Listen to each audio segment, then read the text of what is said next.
SINT, Sindicato dos Trabalhadores em Educação. Fone 3212-0300. Acesse www.sint-sc.org.br. Bem-vindo a este Floripa em Foco do SINT, que é o Sindicato dos Professores aqui no estado de Santa Catarina. O SINT que está ao vivo no Floripa em Foco, sempre às quartas-feiras, a partir das 2h30 da tarde, né? É 2h30 da tarde. Muito bem. E nesse Floripa em Foco do SINT vamos conversar com dois historiadores. Conosco no estúdio, a professora Analice Branquer. Bem-vinda, professora. Tudo tranquilo? E também é professora da UFSC, historiadora pela UFSC. E o professor Reinaldo Lindolfo Lom. Bem-vindo, professor. Tudo tranquilo? Muito obrigado, tranquilo. Ambos historiadores. Isso. Formados na UFSC ou cada um na... Eu sou formada em História na UFSC, graduada em História, fiz mestrado em Letras também na UFSC e doutorado na Federal do Rio Grande do Sul. Doutorado? Com que tese, professora? Eu defendi uma tese que é a seguinte, eu ainda sou do tempo que a gente defendia uma tese, realmente. Sim. A tese que eu defendi foi a de que o Brasil, ao longo do século XIX, não esteve de costas voltadas para a América Latina. Geralmente se diz que o Brasil não se integrava à América Latina. Lá nos anos 1800? Durante o período da monarquia, né, de 1822 a 1889. O período que nós tivemos, lamentavelmente, imperador. Né? Tivemos foi um dos únicos países da América Latina que, ao se tornar um Estado independente, ele adotou a monarquia como forma de governo. Tivemos imperador. Sim. Argentina, México, Venezuela, todos foram república. E isso é uma grande diferença no exercício da cidadania. Né? Certo. Olha que tese... Já dá um capítulo à parte. E foi através da literatura que eu pesquisei como os escritores tinham essa preocupação já no século XIX de fazer uma integração com a América Latina, embora o governo brasileiro monárquico não tivesse essa preocupação. Parabéns, hein? Eu vi uma pilha de livros quando falou que foi através da literatura. E o professor Reinaldo formou-se na UFSC também? A trajetória é parecida. Aqui na UFSC e também um doutorado no Rio Grande do Sul, na URGS. E com que tese? A tese ela envolvia relações de poder aqui em Florianópolis, relações políticas aqui em Florianópolis nos anos 50 e 60. É o campo que eu mais me interesso. Né? Está publicado isso, professor? Não. Só está a tese na biblioteca. Está disponível online. Online? Aonde? Na biblioteca da URGS. É só procurar, da URGS? É só procurar na biblioteca da URGS. Está aqui a URGS. Biblioteca da URGS. Está publicada em artigos, capítulos. No mundo acadêmico a gente vai fazendo esse tipo de difusão assim, né, das ideias. A correlação das forças políticas em Florianópolis. Isso, nos anos 50 e 60, e o impacto disso na discussão urbana mesmo da cidade, nos planos diretores. Nos planos diretores da cidade. Já tinha plano diretor naquela época? Já tinha plano diretor, um plano diretor dos anos 50. E era dirigido ou era sem direção? O plano diretor? Como sempre, era dirigido pelos interesses político-empresariais, como a gente chama, né? Porque no caso de Santa Catarina essa é uma característica das nossas forças políticas. Oligarquias, né? As nossas oligarquias, elas não atuam apenas no âmbito do Estado, elas atuam nos diferentes âmbitos. E a política e a economia, políticos e empresários andam sempre de mãos dadas aqui em Santa Catarina. E ainda andam? Muito particularmente. Acho que ainda andam. As últimas eleições agora recentemente não deixam mentir, né? Não deixam mentir. E então a situação é mais ou menos como no tempo da monarquia, professora? Quando só quem tinha gado, quem tinha escravos é que podia ajudar a legislar? Antes de responder a tua questão, eu quero fazer uma observação que é importante. Atualmente, todas as dissertações de mestrado e as teses de doutorado defendidas nas universidades federais públicas brasileiras, elas estão disponíveis online. Todas. Online? Todas. É obrigação, para você pegar o seu diploma, você tem que ter entregue nas bibliotecas uma cópia e essa em disquetes. Digital. Digital.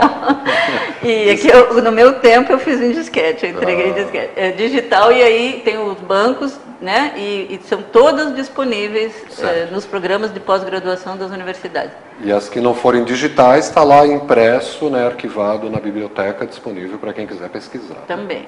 Bem, a tua pergunta se é muito diferente, mudou bastante. Acho que o Brasil mudou bastante. Não é no século XIX, só votava quem tinha uma determinada renda. Isso. Né? Nossa Constituição permitia que só quem fosse rico votava. E as mulheres não votavam.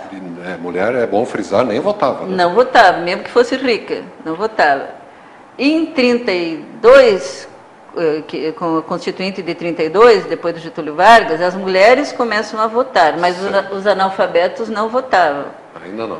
Só a Constituição de 88 que permite que os analfabetos votem. Então, nosso exercício... Assim. Por isso que quando as pessoas falam, o povo brasileiro não sabe votar, o povo catarinense não sabe votar, sabemos votar sim. O problema é que nós não temos historicamente o exercício do voto e o exercício da reflexão política do que significa o voto. Quem governa? Quem governa não é só o executivo, quem governa é o executivo, o legislativo e o judiciário. Então, esse exercício político é recente. Em 88, fazem o quê? Sim, 26 anos. 26 anos, que a maior parte, considerando que até 1988, boa parte da população brasileira ainda era analfabeta. Então, o nosso exercício de cidadania, que é o voto, e votar e ser votado, é recente. Muito bem. Uma coisa que eu acho interessante e intrigante, já faz 26 anos que terminou o regime militar, que durou 21 anos. 21 anos parece que foi muito mais tempo do que esses 26 que já se passaram. É só eu ou vocês têm essa impressão também? Eu acho que sim. Acho que a gente pode polemizar sobre os 21 anos, né? Há quem leve a ditadura até a Constituição de 88, ou até a eleição do primeiro presidente civil, pelo voto direto. Foi o Tancredo Neves em 86. Não, pelo voto popular, pelo voto direto foi o Collor. Certo, o Tancredo foi no colégio eleitoral. Foi no colégio eleitoral. Competindo com o Maluf. Ainda conforme as regras que a ditadura tinha estabelecido. Muito bem. Então... E falando de 21 anos de ditadura, a gente está aqui para conversar sobre Histórias na Ditadura, que é um livro que o professor Reinaldo Lindolfo e a professora Ana Alice organizaram, né? Não escreveram totalmente, organizaram ele. O que conta o que traz de novidade esse Histórias na Ditadura, de 64 a 85? Qual que é o mote desse livro? Bem, nós começamos a pensar, Reinaldo e eu, esse livro em 2012. Né? Em 2012 a gente começou a refletir que tipo de livro a gente poderia fazer. Daí convidamos os autores, né, as pessoas que trabalhavam com o tema. E em 2013 escrevemos o livro e depois enviamos para a editora da UFSC. Publicado pela editora da UFSC. Está publicado pela editora da UFSC, que imediatamente aceitou a proposta e dada a importância do tema. Né? Então, em 31 de março de 1964, ocorreu o golpe do Estado. Mas a ditadura durou até 1986 ou 89. Há quem diga que não terminou ainda, né? Terminou. E na minha avaliação, terminou. É incomparável o que vivemos hoje com o período da ditadura. É? Muito mais liberdade. Só no exercício do voto, pegando, e que estávamos falando antes, durante a ditadura militar, tínhamos só 2 partidos, Arena e MDB. Os outros partidos eram proibidos, não tinha outro partido político. Ou era do governo ou era do MDB. Ou fazia uma oposição que não era ser de esquerda.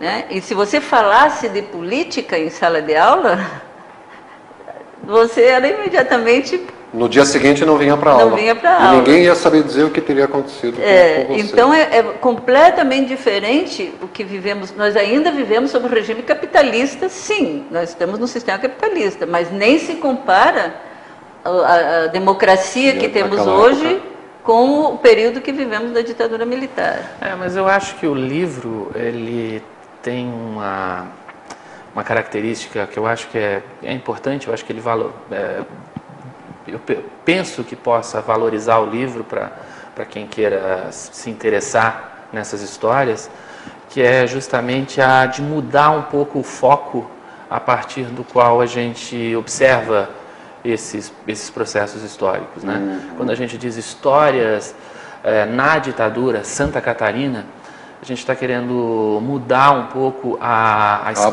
abordagem e um pouco a escala a partir do qual esses fenômenos são observados, né?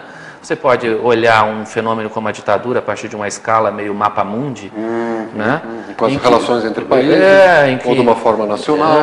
Em que você vê a coisa de uma maneira mais abrangente, mas perde a possibilidade de encontrar a sociedade, as relações mais microsociais, as questões, o cotidiano das pessoas, as pessoas comuns, né?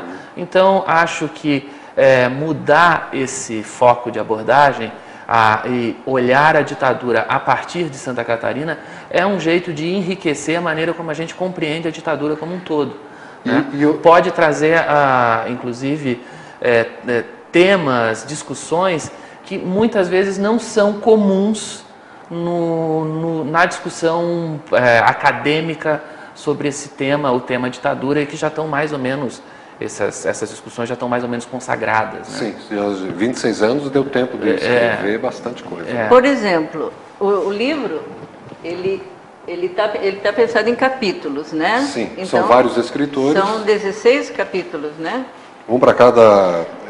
14 capítulos. E cada capítulo um historiador escreveu, né? Uma temática diferente. Então, além disso que o Reinaldo falou das questões, digamos, de repressão, da ditadura em si, dos partidos políticos, temos um capítulo, por exemplo, sobre o movimento indígena. Pois é, eu achei muito curioso isso.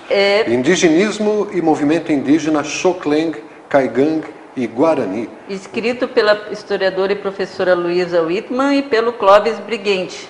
Como é que os índios se envolveram na época da ditadura? Qual era o envolvimento deles? Os Caigangue, os Xocleng e os Guarani. Nesse período, foi um dos períodos em que mais o Estado brasileiro aqui, e o Estado de Santa Catarina, desapropriaram reservas, terras indígenas, de uma maneira assim, isso ocorreu muito em 1850 e agora também durante a ditadura. Simplesmente tiravam as terras deles e prefeitos, através dos prefeitos, né, e vendiam para madeireiras, para empresários. Agora, pouco se estuda a resistência deles, porque eles se organizaram. Resistiram. Tem aqui... Flechas contra canhões, mais ideias contra ideias. Ideias contra ideias. Eles tinham as ideias deles e eram contrários às ideias da ditadura, dos governantes e dos empresários da época, né? Então, os Guarani, né, os Caigangue, eles fizeram congressos, por exemplo, nacionais. Olha... Que, entre aspas, lideranças de Caigangue participaram, daqui de Santa Catarina participaram. Teve para organizar a resistência nacional indígena. Contra a expropriação de terras deles. E são documentos, está tudo documentado. Aqui a Luísa e o Clóvis. Esse é um tema. Eu acho que tem um leque bastante abrangente. A organização dos trabalhadores, o processo de redemocratização, a nova esquerda, a imprensa e censura, a imprensa, o movimento negro, um tema que é bastante usual, pelo menos aqui em Florianópolis, é o tema da Operação Barriga Verde, né, em que boa parte digamos assim, do Partido Comunista, dos militantes do Partido Comunista aqui na cidade, foi atingida, né? Mas eu acho que ainda é um tema que precisa ser melhor compreendido, né? Que relações políticas estavam envolvidas num momento em que o Partido Comunista estava situado dentro do MDB e que o MDB passou a ganhar muitas eleições em todo o país, mas particularmente aqui em Santa Catarina, né? O MDB passou a ganhar prefeituras importantes, o MDB passou a ser uma força na Assembleia Legislativa, e aí você ataca a parte frágil do MDB, que é aquela parte que estava abrigada dentro do partido e que vinha do Partido Comunista. Eram militantes do Partido Comunista que atuavam em diversas frentes do partido, né? Principalmente na juventude do MDB, na JMDB. Né? Movimento estudantil. Então atacar os comunistas, né? O fantasma do comunismo, era politicamente muito útil para quem estava no poder naquele momento, em 1975, aqui no governo do Estado. Né? Muito útil? Muito útil, porque você associa a um partido que está em ascensão eleitoral a pecha de abrigar comunistas. Né? E a mídia, naquela época, professor, já era, vamos dizer, partidária, como a gente vê a mídia, embora ela diga que não, partidária. Sem dúvida alguma. Quer dizer, reformulando, houve algum tempo em que a mídia não foi partidária? No Brasil a gente não tem essa circunstância. E talvez eu acho que até é uma questão do campo mídia. Acho que não há mídia não partidária, né, em qualquer parte do mundo. A questão é se você tem condições de contrapor mídia com mídia. E no Brasil, infelizmente, é muito difícil de fazer isso. É, né? Oligopolizada, né? E a mídia, aliás, é particular ou é pública? Bom, aí é que nós temos o caso brasileiro, que é um caso em que você tem uma mídia particular mantida por um dinheiro público, né? E algumas vezes quando o próprio proprietário dessa mídia ocupa um cargo político. A gente tem casos muito explícitos de governadores que eram donos de meios de comunicação, e tem os casos mais frequentes, que são esses aí, as estatísticas estão aí para provar a quantidade de dinheiro público que é gasta no financiamento de publicidade oficial, né? A preço de ouro, E para as TVs comunitárias até é proibido o governo dar publicidade, para você ver, né? Para você ver, é uma coisa em nome da isenção, da suposta isenção que essa mídia profissional, essa mainstream mídia teria, e aí você legitimaria esse tipo de financiamento. Não, mas eles são isentos. Isento, bom, enfim. A TV Floripa também não tem partido, né? Mas quem assiste vê claramente que a gente não coaduna com o sistema explorador, selvagem, vigente, né? Aliás, o nosso foco aqui é educação, é a pessoa, né?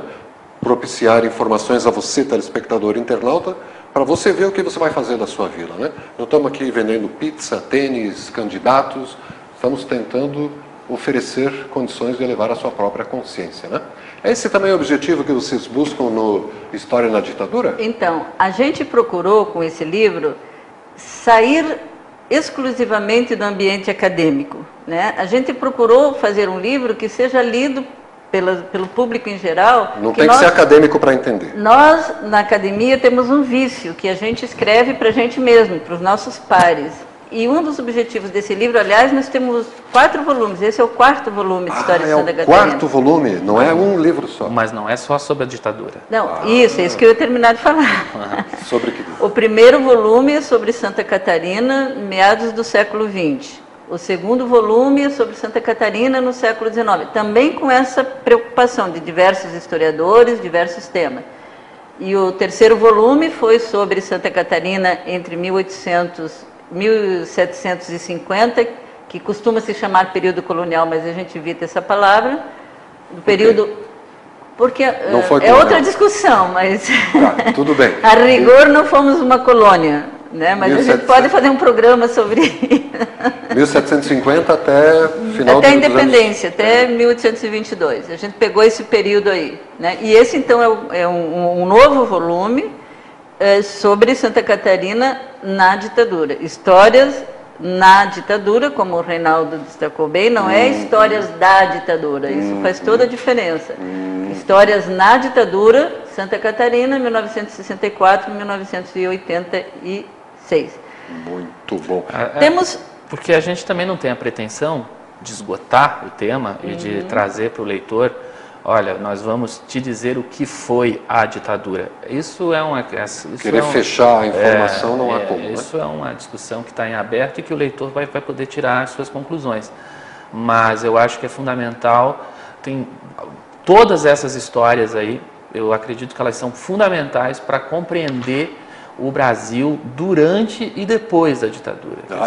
As raízes do Brasil estão aqui? Não diria as raízes, mas compreender várias dessas relações de poder no âmbito da direita, no âmbito da esquerda, no conjunto da sociedade. Os temas não são temas, vamos dizer assim, locais, regionais, são temas que se abrem, são temas universais, são temas que se abrem para a gente compreender a ditadura brasileira, a partir desse viés, a partir desse foco, que é um foco a partir dos fenômenos que foram verificados aqui em Santa Catarina. Essa me parece que faz toda a diferença. Você acaba por compreender o fenômeno por outros lados, né? Não só por aqueles lados, não só por aquela visão tradicional, mais ou menos consagrada, que você pode obter em documentários, reportagens de televisão. Sim, sim. E que a Comissão da Verdade. Isso, e que já está mais ou menos consagrada uma certa cronologia. Não, aconteceu isso, fez aquilo, começou aquilo lá e termina, né?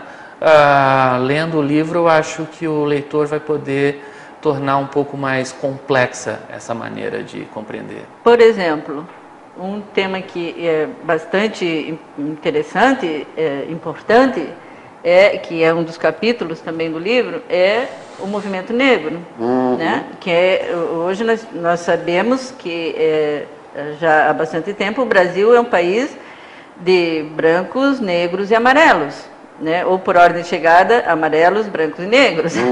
Santa Catarina é vista ainda, tradicionalmente, como um estado de brancos. E isso não é verdade. Quanto por cento de nós? Eu não sei te dizer a porcentagem de indígenas, de negros e de brancos. Aliás, eu acho que isso não tem a menor importância. Somos todos humanos. Se somos 100%, se tem 90% de negros, 1% de meio por cento de branco e meio por cento de amarelo, é importante, do mesmo jeito. Então, não importa as porcentagens. Importa que somos um país e um estado multiétnico. Só que se diz, não, Santa Catarina é o estado mais europeu do Brasil. Como se isso fosse algo bom, né? E aí você vê que durante a ditadura militar, os negros se organizaram e fizeram parte tanto da organização do movimento negro, quanto da vida política do Brasil, naquele momento. Participando da resistência de sindicatos ou participando de movimentos de direita, né? Então... sempre existiram, não estavam à margem da história. Essa é uma como estávamos falando, é uma das preocupações do livro, de a gente...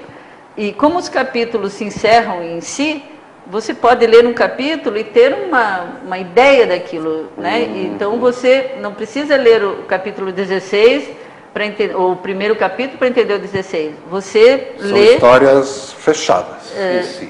Né? Não a informação fechada, mas ela tem início, meio e fim, cada capítulo. Cada capítulo tem a sua independência, vamos dizer, e interdependência do próprio livro, e nas questões locais, nas questões nacionais e internacionais. Uma coisa, embora o livro ele tenha essa parte, que é uma parte muito importante, muito relevante, que a gente não pode esquecer, que tem a ver com o trabalho da Comissão da Verdade, como você mencionou, que tem a ver com a militância de esquerda, com a resistência aberta, resistência franca, que diversos grupos apresentaram à ditadura, né? Mas uma preocupação do livro também é a de não delimitar a resistência à ditadura ou o confronto sociopolítico que ocorreu durante a ditadura a unicamente esses dois polos, o Estado repressor contra a ditadura, o Estado repressor contra a luta armada contra a ditadura, tentando apresentar o quanto a ditadura atingiu milhões de pessoas que perderam ou conseguiram emprego, pessoas que enriqueceram e pessoas que empobreceram, né? Pessoas que talvez nunca vão figurar na Comissão da Verdade como vítimas da ditadura, mas que sofreram os efeitos na sua família, na altíssima concentração de riquezas que se verificou durante a ditadura, quer dizer, num período autoritário em que você não poderia reclamar, você não tinha movimento sindical ativo. Se reclamasse, era preso. Você acabou tendo um processo de achatamento salarial violento, de manipulação dos índices.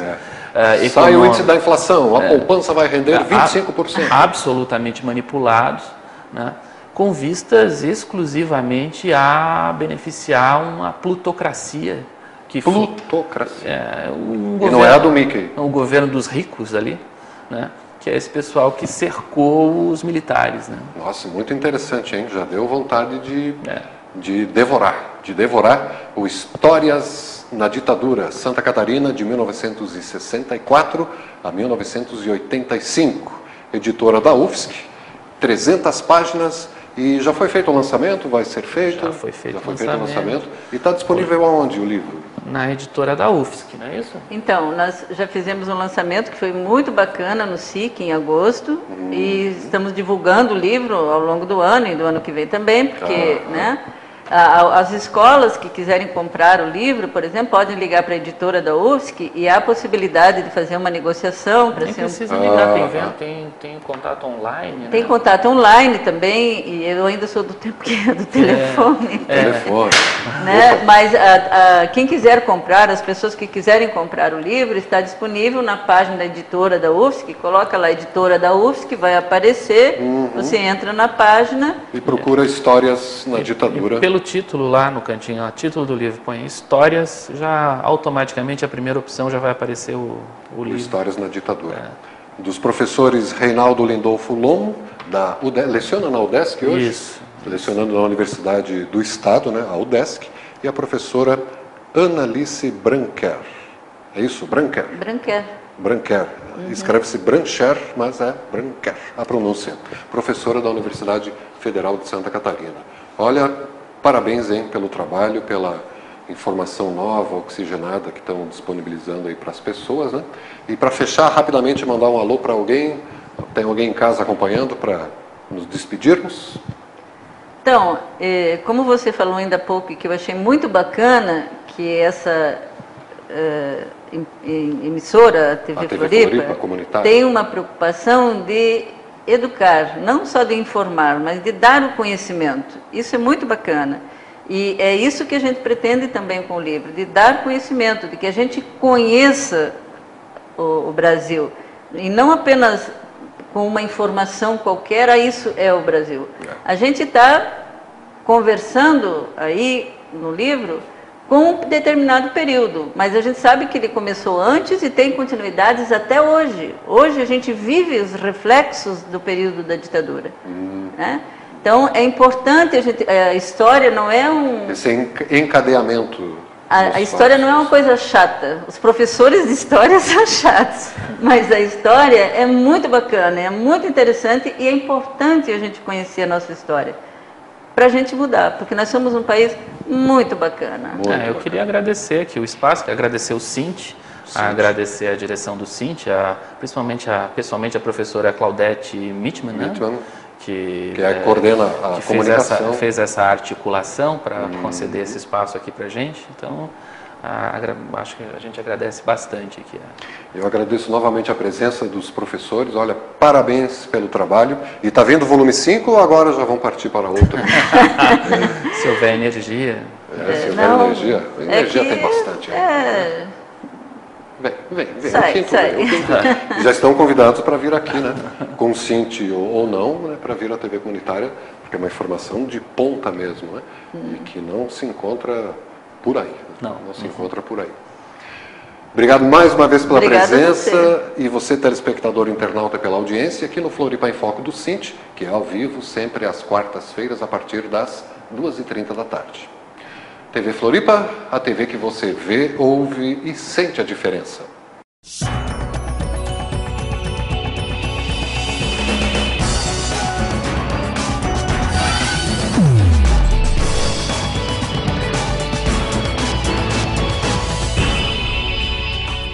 SINT, Sindicato dos Trabalhadores em Educação.